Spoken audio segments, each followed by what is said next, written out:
I'm Jennifer and I'm so excited and happy you're here because today I'm going to be making the perfect cookie for summer, sand dollar cookie. Be sure to hit the like button and subscribe. I am so excited to put these sand dollar cookies together. I have my butter in a large bowl and I'm going to add my sugar and my brown sugar. I'll have the full recipe listed below so you can easily make these cookies. I'm going to start off by mixing together my butter, my sugar, and brown sugar. Once I get these mixed, I'm going to add in my egg yolk. I have separated my egg and set the white aside for later. We'll be using it in just a little bit. Once we get these mixed together, we'll add in our vanilla and get it stirred in.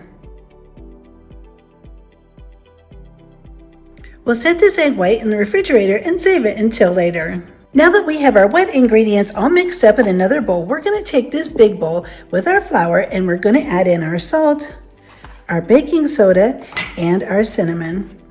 I'm just going to take a whisk and get these all mixed together really nicely. Let's get busy adding all of our ingredients together. We want to add the flour mixture to the wet ingredients, and we'll do that in about 4 different increments. That way our dough doesn't get overly stiff and overly dry. We'll mix this on low. We'll make sure we have all of the flour up off the bottom of the bowl and that all the dough is mixed together really well. I divided my dough in half and put it in 2 separate bags. I'll only want to work with one portion at a time so that the rest of the dough can remain cold while I'm rolling out the first batch. I want to roll it out on a floured surface with a rolling pin. I want to let my dough chill at least an hour so that it'll be nice and cold, and then I'll take it out and let it sit for a couple minutes on the countertop just to soften up enough to roll. Our dough will be done chilling soon, and I'm going to go ahead and get our cinnamon and our sugar mixed up. I have our sliced almonds here, and we're going to look for the nice big whole pieces when we start to do our cookie designs. We don't want to use all the little tiny broken pieces, so I'll put them on a plate so it's easy to pick through and find the really nice pieces we want to use. I have my round cookie cutter as well. You can use a 2.5 to 3 inch size. I'm going to put some flour down on my board. I'm going to spread it around, and I'm going to put some on my rolling pin as well. We want to keep our dough from sticking.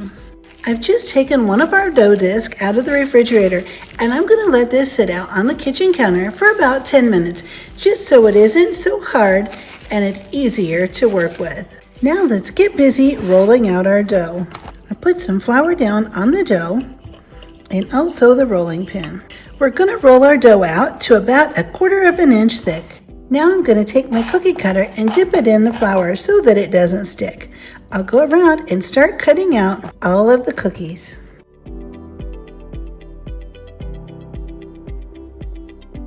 Once our cookies are cut out, I'll just take a big spatula and put them on a tray lined with parchment paper. These won't really spread, so we don't need to leave very much room in between. Just about 1 inch will do. You can pick up the excess dough that's left over after you've cut out the cookies, and you can put it together and roll it out again. Try not to handle it too much, because if you get it too warm, that's when the dough starts to spread.